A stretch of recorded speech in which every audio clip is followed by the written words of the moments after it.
जय हिंद दोस्तों। आप सभी का वेलकम है सौरभ सिविल एकेडमी पे 8 अगस्त 2026 के करंट अफेयर्स में। यहाँ आप जो भी करंट अफेयर्स पढ़ते हैं वो बाइलिंगुअल फॉर्मेट में पढ़ते हैं।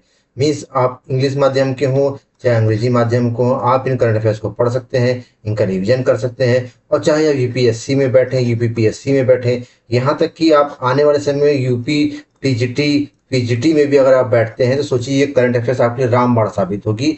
चैलेंज ये है कि इससे बाहर से नहीं आएगा, मतलब नहीं आएगा। तो आप बस हमारे साथ पढ़ते रहिए, रिवीजन करते रहिए, नोट्स बनाइए, ताकि नोट्स बनाने से आपकी स्ट्रेंथ बनेगी। और पूरे यूट्यूब में आप देखिए कि जैसे मैं आपको पढ़ा रहा हूँ, question answer with explanation generally आपको नहीं मिलेगा। चलिए स्टार्ट करते हैं आज current affairs. Topic one, M S Swaminathan award 2026 for environment conservation. देखिए अभी भी क्या है, डॉक्टर एम एस स्वामीनाथन आप जानते हैं भारत में हरित क्रांति के जनक माना जाता है एम एस स्वामीनाथन जी को, और इनको मरणोपरांत भारत रत्न भी मिला हुआ है। दो चीजें स्वामीनाथन जी के बारे में। अच्छा, डॉक्टर स्वामीनाथन अवार्ड किस क्षेत्र में मिलता है? ये मिलता है इन्वायरमेंट कंजर्वेशन में, पर्यावरण संरक्षण में ये पुरस्कार दिया जाता है। ये भी चीज ध्यान रखिएगा कि ये जो पुरस्कार किस में दिया जाता है, ये पर्यावरण संरक्षण में दिया जाता है। अच्छा, ये दिया किसको? दो महिलाओं को दिया गया है इस बार, तमिलनाडु दो महिला है। एक एक महान विभूति का नाम है पी पेच्चीमल और दूसरा नाम है गौरी मल्ला, गौरीमल। देखिए साउथ के नाम थोड़ा पढ़ने में कठिन लगेंगे, है ना। तो ये अवार्ड सेरेमनी कहाँ हुई थी? तमिलनाडु में हुई थी। और क्या कहते हैं कि मतलब कि ये पुरस्कार जो दिया जाता है, मतलब जिसने ग्रास रूट लेवल पे या जमीनी स्तर पे पर्यावरण संरक्षण, वहाँ की इकोसिस्टम सस्टेनेबिलिटी पे काम किया, उसके लिए इसको दिया जाता है। चलिए, who among the following female from Tamil Nadu was honoured with doctor M S Swaminathan award for environment conservation? कौन है? पी पेच्चीमल और गोरिम्बल। ध्यान नाम रखिएगा, बहुत इंपॉर्टेंट नाम है। Consider the following statement regarding Dr. M. S. Swaminathan Award 2026। The award ceremony for 2026 edition took place in Chennai, Tamil Nadu. बिल्कुल सही बात है, जो पुरस्कार समारोह चेन्नई में हुआ। Award presented to women innovator for environment conservation. बिल्कुल सही बात है, दो महिलाओं को दिया गया। कि किस लिए दिया गया? पर्यावरण सुरक्षा और उनके कंट्रीब्यूशन और इनोवेशन के लिए उनको दिया गया है। तो ये भी सही होगा। Consider honoring local community leader with the award like the MS Swaminathan Award promote the grassroots environment conservation। बिल्कुल सही बात कह रहा है कि ग्रास रूट में जो काम करते हैं इससे इन्वायरमेंट कंजर्वेशन होगा। बिल्कुल सही बात है, ठीक। रीजन क्या कहता है कि doctor M S Swaminathan award की figure in green revolution, sustainable culture, nature resource protection. सही बात है, doctor M S Swaminathan Bharat के हरित क्रांति के जनक थे, जिन्हें सतत परिस्थिति कृषि प्रबंधन संस्थान पर बल। बिल्कुल सही बात है, स्वामीनाथन जी कहते थे कि ग्रीन रेवोल्यूशन ना बन जाए। जो हम जिस तरह से खाद का यूज कर रहे हैं, जिस तरह से हमारी लालच बढ़ रही कि, तो उनको ऐसा लगता था कि ग्रीन रेवोल्यूशन ना बन जाए, तो इसीलिए ये क्या करें, सस्टेनेबल एग्रीकल्चर पे जोर देते थे। इसलिए ए सही, बी से इसका एक्सप्लेनेशन भी कर रहा है। चलिए next, 10th BRICS industry meeting. देखिए ब्रिक्स जहां भी है, सोचिए से मोस्ट इंपॉर्टेंट प्रश्न आप पढ़ रहे हैं।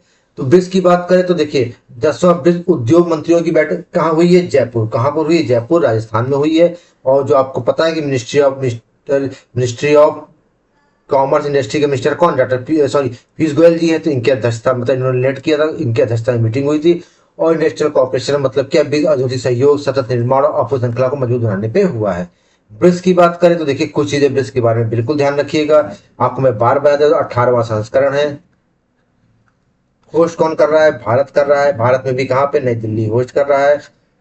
तीसरी बात, इनोवेशन, रिजाइलेंस, कॉपरेशन और स्टेबिलिटी, मतलब नवाचार हो गया, उसके बाद क्या कहते हैं, लचीलापन हो गया, कॉपरेशन मतलब सहयोग हो गया, और स्थिरता। चार इसकी थीम है। आप लोग सोचते होंगे मैं बार बार थीम आपको बोलता हूं, but the theme is the most important. And the 10th as the newest member was Indonesia. वह 10वां और सबसे नवीनतम सदस्य कौन सा? इंडोनेशिया है। इतनी चीजें आपको ब्रिक्स के बारे में बिल्कुल बिल्कुल याद रखनी है, क्योंकि इस बार भारत होस्ट कर रहा है, तो इसलिए प्रश्न जो है क्या इंपॉर्टेंट होता जाता है। ठीक, चलिए, ठीक है, क्योंकि ये तो देखिए आपको जो करंट में पढ़ा रहा हूँ, बाकी ये भी जो करंट चल रहा है इसको भी आपको ध्यान रखना होगा। बाकी आपको पता है जो मीटिंग ब्रिक्स की चल रही है, जैसे पर्यटन की बैठक भी कहाँ? जयपुर में हुई, आपको पता है जयपुर में हुई। उसके बाद संस्कृति वाली बैठक जो हुई, कल्चरल वाली बैठक, ये कहाँ पर हुई? ये आपकी वाराणसी में हुई। ठीक, वाराणसी में हुई। उसके बाद आपको पता है अंतरिक्ष की, स्पेस की बैठक कहाँ पर हुई? अंतरिक्ष की बैठक कहाँ पर हुई? बेंगलुरु में हुई। तो ये सब चीजें भी आप बिल्कुल ध्यान रखिएगा। कृषि वाली बैठक कहाँ पर हुई? इंदौर में हुई। तो इन सब चीजों को बिल्कुल याद करते हुए चलना है, कौन कहाँ सी मीटिंग चल रही है। बाकी मैं और भी आपको जो जो मीटिंग है बताते जाऊंगा, प्लस पिछला भी रिवाइज करते रहिएगा। चलिए, where are 10th BRICS industry meet holding with both represented by union minister Piyush Goyal? Jaipur में। अभी इंडस्ट्रीज की मीटिंग हुई हुई जयपुर में। Consider the following statement regarding the 10th BRICS industry में। The meeting was host in Jaipur Rajasthan. बिल्कुल सही बात है, जयपुर राजस्थान में होस्ट हुआ। Delegation was led by Indian delegation led by Piyush Goyal. बिल्कुल सही, पीयूष गोयल ने इसको लेड किया था। सही, चलिए ऐसा सही है। Industrial dialogue among BRICS member is vital for strengthening global supply chain and technological adoption. बिल्कुल सही बात है। वैश्विक आपूर्ति श्रृंखला और तकनीकी नवाचार को मजबूत करने के लिए ब्रिक्स देशों के बीच सहयोग आवश्यक है। क्यों आवश्यक है? क्योंकि BRICS high level forum like BRICS industry meet enable member country harmonize industrial policy and foster green industry. क्योंकि हरित उद्योगीकरण मतलब जहां पे पॉल्यूशन वगैरह ना हो, सुव्यवस्थित करने में क्या मिलेगी? मदद मिलेगी ब्रिक्स देशों के बीच में। इसलिए क्या है कि ये इंपॉर्टेंट है। ए सही भी से इसका पसंद कर रहा है। संत कबीर हैंडलूम पुरस्कार, देखिए राष्ट्रीय लेवल का पुरस्कार है। संत कबीर, आपको पता है संत कबीर जी महान संत थे, है ना, बनारस के रहने वाले थे। ठीक है, तो इनकी क्या कहते हैं कि इनके क्या कहते हैं, इनके जो जुलाहा थे, जुलाहा मतलब जो बुनकरी का काम करते थे, वो कर माता पिता की संतान थे जुलाहा की, है ना, तो उनके ही सम्मान में ये पुरस्कार है। तो कब मिलता है? 7 अगस्त को। 7 अगस्त को क्यों मिलता है? क्योंकि नेशनल हैंडलूम डे होता है। नेशनल हैंडलूम डे क्यों होता है? क्योंकि आपको पता है कि 7 अगस्त 1905 को स्वदेशी आंदोलन चला था, है ना। तो स्वदेशी मतलब कि हैंडलूम हमारा स्वदेशी, तो उसको प्रमोट करने के लिए, बढ़ावा देने के लिए दिवस हम मनाते हैं। ठीक है। अच्छा, इसमें ये अवार्ड किसने प्रदान किया? हमारे देश की महामहिम राष्ट्रपति द्रौपदी मुर्मू जी ने किया है। अच्छा, किसको किसको मिला है? राम मेनन जी उड़ीसा के हैं। ठीक है, इनको कौन सी जो क्या कहते हैं, बुक्ति सपा सारी मतलब बुक सीतापरी, बुक सीता पर साड़ी के लिए मिला है इनको। ठीक है, एक है रुनेशेमा जी, इनको मिला है मूंगा सिल्क साड़ी के लिए। और मोहम्मद अंसारी जो उत्तर प्रदेश की, इनको जामदानी साड़ी के लिए मिला है। ये भी याद रखिएगा, 3 लोगों को ये अवार्ड मिला है अपने अपने क्षेत्र में जो इनके हस्तकार का कौशल है। Who among the following master from Uttar Pradesh received the Sant Kabir handloom award for jamdani sari from present Murmu? किसने लिखा है? मोहम्मद अंसारी जी ने। किसने? मोहम्मद अंसारी जी ने।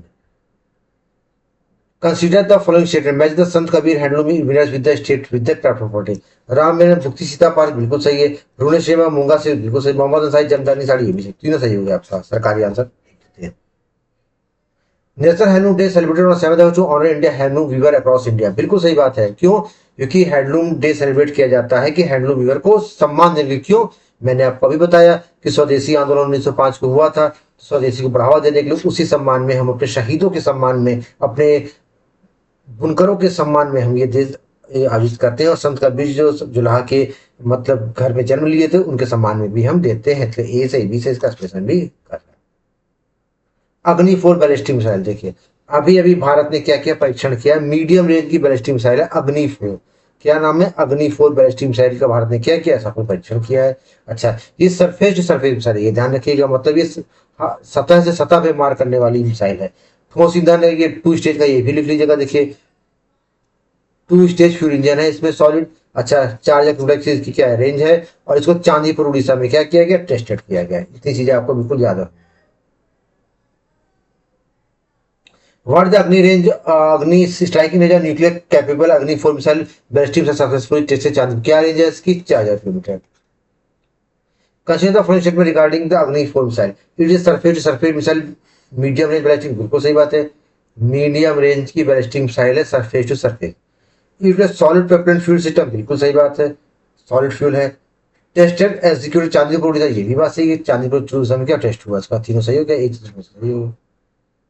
चलिए, तो आपका ऑप्शन में कौन सा? हाँ सही, ठीक। अग्नि 4 security enhances India strategic deterrence capacity, बिल्कुल सही बात है। अग्नि 4 मिसाइल के सामरिक निवारक क्षमता का विस्तार करती है, बिल्कुल बड़ा। क्यों? क्योंकि solid fuel engine ballistic reduces the launch prep time and enhance the mobility in operation readiness. तो बैलिस्टिक ठोस इंजन प्रक्षेपण तैयारी का समय कम करते हैं और परिचालन तत्परता को बढ़ाते हैं, बिल्कुल सही बात है। ठोस इंजन से क्या होता है कि मतलब इनके प्रक्षेपण में मदद मिलती है। अब देखिए क्या है कि जब प्रक्षेपण वगैरह में टाइम कम लगेगा, ठीक, तो हम कम समय में ज्यादा मिसाइलें दाग सकेंगे। तो इससे क्या है, हमारी क्षमता बढ़ेगी नहीं बढ़ेगी? इसलिए इसका ए सही है, बी से इसका स्पेशल भी कर रहा है। Squadron leader Bhawana Kanth become first female top gun pilot. देखिए बहुत ही महत्वपूर्ण क्वेश्चन है। भावना कांत स्क्वाड्रन इंडिया, देखिए जब भी स्क्वाड्रन इंडिया शब्द आ जाए समझ जाइए कि बात एयरफोर्स की हो रही है। किसकी? इंडियन एयरफोर्स, भारतीय एयरफोर्स की बात हो रही है। कह रहा है कि भावना कांत जी को क्या है कि फर्स्ट पहली महिला है जिन्होंने टॉप गन पायलट जो है क्या बन गई, भारत की पहली महिला टॉप गन पायलट बन गई। कहाँ से हैं ये? दरभंगा बिहार की रहने वाली हैं ये। और इन्होंने क्या है कि देखिए कौन कौन व्यक्ति है जिसको जो है गन पायलट के रूप में इसको क्या मतलब डेजिग्नेट किया जाता है, जिसने एफसीएल कोर्स कंप्लीट किया हो। FCL course fighter combat leader course जिसने कंप्लीट कर लिया हो उसको क्या है कि टॉप गन पायलट से क्या किया जाता है? नियुक्त किया जाता है, मतलब उपाधि से नवाजा जाता है, कह सकते हैं बन जाता है। ठीक है ना? अच्छा, हिस्टोरिकल अचीवमेंट क्या है? ऑल्सो मतलब first 3 female fighter including Indian air force. ये पहली महिला फीमेल फाइटर है, 3 महिला फीमेल फाइटर बनी थी जिनमें से ये एक है जिन जो भी के वो क्या है इंडियन फोर्स में इंक्लूड हुई थी, जिनमें से ये जो है क्या कहते हैं भावना कांत जो है ये पहली महिला टॉप गन पायलट भी बन गई। Who which course did this pilot Bhawana Kanth complete to become first India first top gun pilot? कौन सा कोर्स कंप्लीट किया इन्होंने? Fighter combat leader course. ये बात बिल्कुल ध्यान रखिएगा, इंपॉर्टेंट सवाल है दोस्तों। Consider following statement regarding the squadron leader Bhawana Kanth. She hails from Darbhanga district Bihar, Darbhanga district Bihar से, बिल्कुल सही बात है। She become first female pilot to clear the prestigious fighter combat leader course, बिल्कुल सही बात है, कंप्लीट करने पहली फीमेल बन गई, तो सही हो गया आपका। Completing the fighter combat leader course qualifies air force pilot to instruct and command complex fight tactics, बिल्कुल सही बात है। मतलब क्या है कि जो मतलब कि लड़ाकू रणनीतियां हैं कमान संभालने की, जटिल परिस्थितियों में पायलट कैसे क्या फाइटर प्लेन उड़ाते हैं, कैसे इनको दुश्मन के क्या कहते हैं कैंप से आ जाते हैं, हमला करते हैं, वो चीज बताता है। और ये उपलब्धि भावना कांजी ने हासिल कर ली है। Achievement marks major milestone gender integration with combat rule आवश्यक।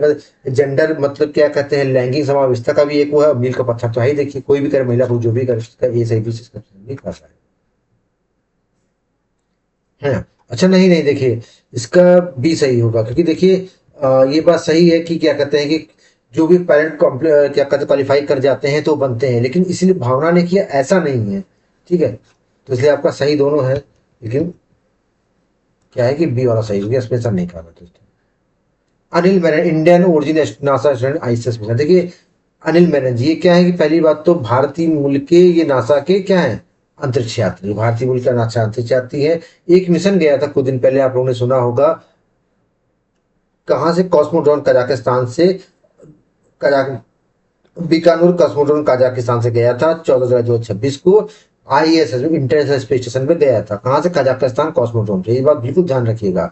अच्छा कौन से व्हीकल से गया था? सोयूज MS-29 व्हीकल, ये भी याद रखिएगा किस अंतरिक्ष यान से गया था? सोयूज MS-29 से।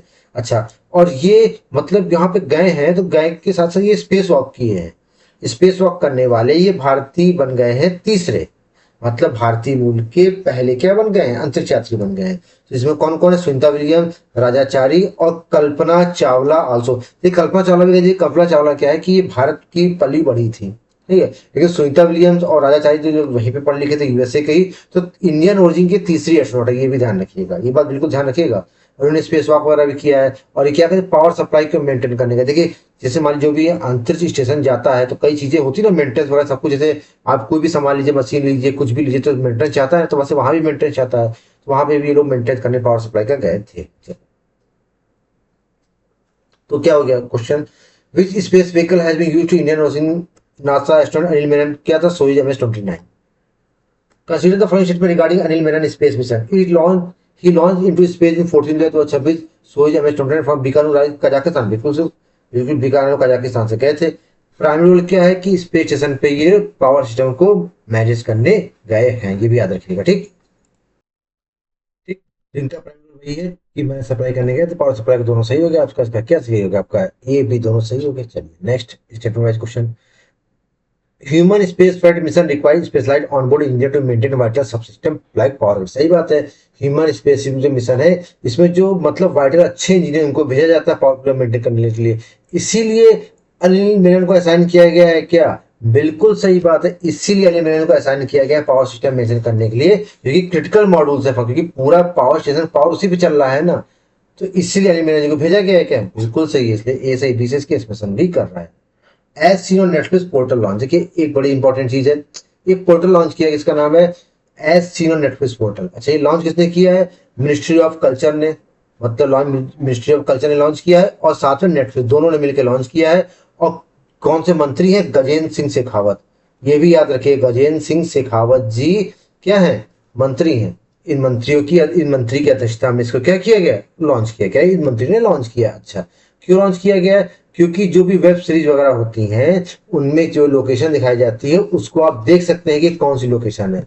ठीक है। अच्छा देखिए, ऐसा होता है कि जो भी लोकेशन वगैरह होती है, ठीक है, तो क्या था, मतलब कह रहा था मैं, जैसे मान लीजिए कोई भी शूट्स होती है, पिक्चरों की शूटिंग वगैरह होती है, तो जैसे लोगों के मन में क्यूरियोसिटी नहीं होती, ये 3 इडियट्स में लोगों को देखिए कहाँ पे शूटिंग हुई है, ठीक है, कोई वेब सीरीज कहाँ पे रियल शूटिंग हुई है, मिर्जापुर ले लीजिए, पंचायत ले लीजिए, तो उन वेब सीरीज की रियल लोकेशन को भी डाला जाएगा, आप उसको देख सकते हैं। इसका मेन देखिए एम क्या रहेगा, जैसे हमारा जो इनक्रेडिबल इंडिया है, अतुल्य भारत, अतुलनीय भारत, इनक्रेडिबल इंडिया है, इसको प्रमोट करना, जो हमारा अतुलनीय भारत है, देखो दिखाना कि हमारा गांव कैसा दिखता है, हमारा क्षेत्र कैसा है, इसको प्रमोट करना था, कल्चरल बूस्ट हो सके, टूरिज्म बढ़ सके, इसी उद्देश्य से इसको किया जा रहा है।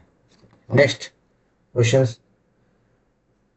which ministry collaborated with OTT platform Netflix to launch the as seen on Netflix portal to promote tourism location in India? कौन ने लॉन्च किया है? मिनिस्ट्री ऑफ कल्चर ने। Consider the following statement regarding as seen on Netflix portal. It aimed to showcase real film shooting location in India to boost cultural tourism. बिल्कुल सही बात है, cultural tourism को बढ़ाने के लिए ऐसा कर रहा है। तो portal indicated with the incredible India website initiative, बिल्कुल सही बात है। ये पोर्टल जो है, जो इनक्रेडिबल इंडिया की वेबसाइट, इसके साथ क्या किया गया? जोड़ा गया। इसलिए आपको ए सही, बी से एक्सप्रेशन भी कर रहा है। चलिए, एक्सप्रेशन नहीं था, दोनों सही है आपका। Film tourism is a gaining prominence as a modern soft power tool for promoting domestic interest travel, बिल्कुल सही बात है। फिल्में जो है, देखिए आप लोग देखते हैं ना, फिल्मों में स्विट्जरलैंड दिखाया जा रहा है, कोई किला दिखाया जाता है, तो फिर आपका मन मचलता है ना, चलिए हम वहां जाएं देखें। तो एक तरह से ये सॉफ्ट पावर है। ठीक है, क्या है? सॉफ्ट पावर है ये, बिल्कुल ध्यान रखिएगा। ठीक है, बिल्कुल सही बात है। क्या कह रहा है कि जो डिजिटल, मतलब जैसे क्या है कि फिल्म की सीन्स हैं, तो हम लोग देखते हैं ना कि शॉर्ट पावर तो हुआ ना, क्योंकि हमारा इतना से प्रमोशन कर रहा है। फिर दूसरा क्या, digital product showcase cinematic heritage help to convert viewer interest in actual tourist visit to heritage scene लोग। बिल्कुल सही बात है। ये क्या कर रहा है कि मैंने आपको बताया ना, जैसे पिक्चरों में है दिखाते तो हम लोग का मन होता है देखने का, स्विट्जरलैंड वगैरह है, कहीं कोई किला वगैरह, वैसे क्या करा, ऐसे मेंटेन शॉर्ट पावर काम किया। दूसरी चीज क्या है कि सिनेमैटिक हेरिटेज को लोग देखने आएंगे तो टूरिज्म तो बढ़ेगा ही बढ़ेगा। तो ए बी दोनों से इसका एक्सप्लेनेशन भी कर रहा है।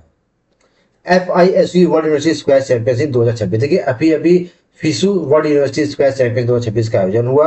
अच्छा, ये कहाँ पर हुआ? ये ऑर्गेनाइज हुआ मुंबई की सोमाया यूनिवर्सिटी। कहाँ पे? सोमाया यूनिवर्सिटी जो है मुंबई में, वहां पर इसका आयोजन हुआ। अच्छा, इसमें सूरज कुमार चंद्र जी ने गोल्ड मेडल जीता है, और ये भारत के पहला गोल्ड मेडल, भारत का Suraj Kumar represent India and one India first gold medal. Bharat का पहला गोल्ड मेडल किसने जीता?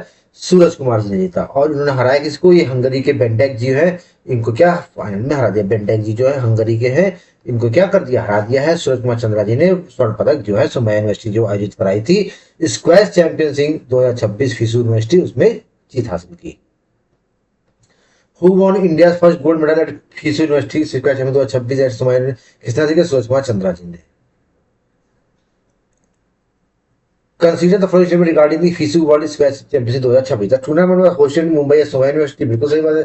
सोमया यूनिवर्सिटी ने होस्ट किया, बिल्कुल सही बात है। Suraj Kumar Chandra defeated Hungary Bentek to secure the gold medal, बिल्कुल हंगरी के बेंटेक को हरा कर गोल्ड मेडल जीता। ए बी दोनों सही हो गया आपका। Hosting event like FISU university championship system university sport ecosystem in India, बिल्कुल सही बात है। यूनिवर्सिटी होस्ट कर रही तो पता चला ना कि भारत का इकोसिस्टम अच्छा है, तभी तो होस्ट कर पा रही, विदेशों से लोग आ रहे हैं, बिल्कुल सही बात है। High level international collegiate exposure prepare Italy to for multi sport global event like Olympic game. और देखिए इससे क्या है, यूथ पार्टिसिपेट करेगा, ग्लोबल एक्सपोजर होगा तो ओलंपिक वगैरह में भी क्या होगा, आगे मान बढ़ेगा। तो ए से बी से उसका एक्सप्रेशन भी कर रहा है। हीट वेव और lighting rural list of natural disaster, देखिए अभी भी क्या है कि भारत सरकार ने क्या किया है कि लू, हीट वेव और आकाशीय बिजली को क्या कर दिया है, राष्ट्रीय आपदा घोषित कर दिया है। ठीक, अच्छा, इसके मतलब आप सोचेंगे इससे फायदा क्या होगा? इससे फायदा ये होगा कि पहली बात तो इंक्लूड किसके अंतर्गत करता है? Disaster management act 2005। देखिए सुनामी आई थी 26 दिसंबर 2004 को, तो उसके बाद से ही भारत में काफी कुछ डिजास्टर रिलेटेड क्या हुआ कि रूल बनना चालू हुआ, तो उसी के अंतर्गत डिजास्टर मैनेजमेंट एक्ट 2005 बना था। ठीक है, अच्छा, इसी में क्या है, इसके तहत क्या है कि 14 नेचुरल कैलेमिटीज को इंक्लूड कर लिया गया है जो 2031 तक चलेंगी। अच्छा, 14 कौन कौन सी, मतलब कि लू है हो गया, क्या कहता है, आकाशीय बिजली, इनको लेके 14 हो गई। अच्छा, इससे क्या होगा कि जो भी फाइनेंशियल असिस्टेंस लोगों को मिलेगा, इंश्योरेंस क्लेम वगैरह आसानी से मिल जाएगा। एसडीआरएफ एनडीआरएफ का फंड यूटिलाइज होगा, मतलब ये भी उसमें अपना योगदान देंगी, ठीक है। और गवर्नमेंट जो है मतलब जो लॉस वगैरह होगा उसमें भी पीड़ित परिवारों को क्या करेंगी, मतलब कि लाभ पहुंचाएंगी। चलिए, और रिकमेंडेशन कौन किया है, फाइनेंस कमीशन, जो 16वां फाइनेंस कमीशन है, इसमें रिकमेंडेशन किया है अरविंद परगड़िया जी, जो है इस कमीशन के क्या है, इसके हेड है, ये भी ध्यान रखिएगा। Heat wave lightning were included in the list of official national disaster under the disaster management 2005। बिल्कुल सही बात है। इसका वो किसने किया था, नीति आयोग ने। ये तो आप बिल्कुल ध्यान रखिएगा कि 16वें, मतलब क्या कहते हैं कि 16वें फाइनेंस कमीशन रिकमेंडेशन थी। ये बात बहुत ही महत्वपूर्ण है दोस्तों, है ना, कि किसके रिकमेंडेशन किया गया, 16वें फाइनेंस कमीशन के, क्या कहते हैं, उसके रिकमेंडेशन पे। ये बहुत महत्वपूर्ण प्रश्न है ये। अच्छा, statement. Consider the following statement regarding the inclusion of heat wave and lightning as natural disaster. Total count of recognized natural disaster calamities under this framework stand 14 till 2031। बिल्कुल सही बात है, 2031 तक 14 नेचुरल कैलामिटीज को इंक्लूड किया गया है। This classification enables state government to deploy HDRF fund for financial assistance and mitigation। बिल्कुल सही बात है। इससे क्या था, HDRF फंड डिप्लॉय किया जाता है, फाइनेंशियल असिस्टेंस वगैरह मिलता है, इसमें क्या होती है, मदद मिलती है। तो ए बी दोनों सही हो गया, आपका ऑप्शन बस सही हो गया। Classify heat wave as notified and notified disaster enable timely state level compensation and urban heat mitigation planning. सही बात है, शामिल होने से क्या होगा, प्लानिंग मतलब मिले कैसे उसको, मतलब हीट वेव से लोगों को कैसे बचे, उसकी प्लानिंग, उसके मतलब जो भी हार्मफुल इफेक्ट को कम करने के लिए सब कुछ है। क्यों, क्योंकि ऐसा क्यों जरूरी है, क्योंकि ग्लोबल टेम्परेचर बढ़ रहा है क्लाइमेट चेंज की वजह से, तो लोगों में बहुत तेज से हीट लॉस से या लाइटनिंग से लोगों की जान जा रही है, इसलिए ऐसा कर रहा है। तो ए से बी इसका कर रहा है। रिसर्च एंड डेवलपमेंट छठी 2025-26, देखिए अनुसंधान और विकास सांख्यिकी 2025-26 जारी हुई है, ठीक है। इसमें डेटा कब कब का है, ये 23-24 का डेटा, ये ध्यान रखिएगा, डेटा कब का है, 23-24 का।